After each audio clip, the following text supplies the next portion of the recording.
वर्ष 2021 से 2025 में कम बैलेंस के लिए 11 सार्वजनिक क्षेत्र के बैंकों ने कितना जुर्माना वसूला? Minimum balance penalty. वित्त वर्ष 2020-21 से 2024-25 के बीच भारत के 11 सार्वजनिक क्षेत्र के बैंक पीएसबी ने बचत खातों में न्यूनतम शेष राशि बनाए न रखने पर ग्राहकों से लगभग 9,000 करोड़ रुपए का जुर्माना वसूला। यह जानकारी वित्त मंत्रालय ने राज्यसभा में कांग्रेस अध्यक्ष मल्लिकार्जुन खड़गे द्वारा पूछे गए एक प्रश्न के उत्तर में साझा की। इस खुलासे ने इस जुर्माने की न्याय संगतता को लेकर फिर से बहस छेड़ दी है, खासकर जब इसका सीधा असर अर्ध शहरी और ग्रामीण क्षेत्रों के ग्राहकों पर पड़ता है। न्यूनतम शेष राशि पर जुर्माना समाप्त करने की पहल।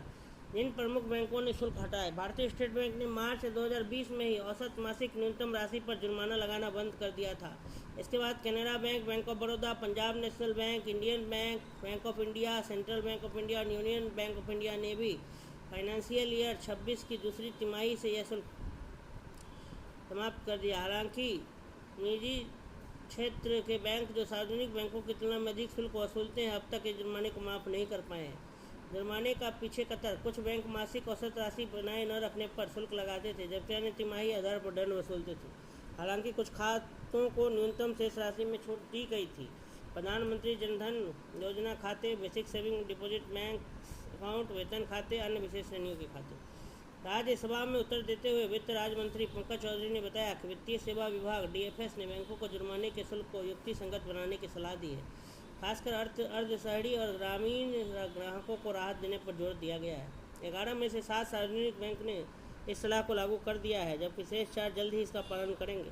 आरबीआई के दिशा निर्देश। भारतीय रिजर्व बैंक आरबीआई ने शुल्कों को लेकर दिशा निर्देश बनाए हैं। बैंक अपने बोर्ड द्वारा स्वीकृत नीति के अनुसार जुर्माने का निर्धारण कर सकते हैं। यह शुल्क खाते में न्यूनतम आवश्यक राशि और वास्तविक शेष राशि के बीच के अंतर के आधार पर एक निश्चित प्रतिशत के रूप में वसूलना चाहिए। आरबीआई ने यह भी कहा है कि ग्राहक सेवा में पारदर्शिता और निष्पक्षता सुनिश्चित की जानी चाहिए। इन जुर्मानों को लेकर काफ़ी विवाद रहा है। शहरी ग्राहक के लिए न्यूनतम शेष राशि बनाए रखना आमतौर पर संभव होता है, लेकिन अर्ध शहरी और ग्रामीण क्षेत्रों के ग्राहकों के लिए यह एक अतिरिक्त वित्तीय बोझ बन जाता है। डीएफएस की सलाह और आरबीआई के दिशा निर्देश इन कमज़ोर वर्गों की रक्षा करते हुए बैंकों को सेवा लागत की वसूली का संतुलन बनाए रखने में मदद करते हैं।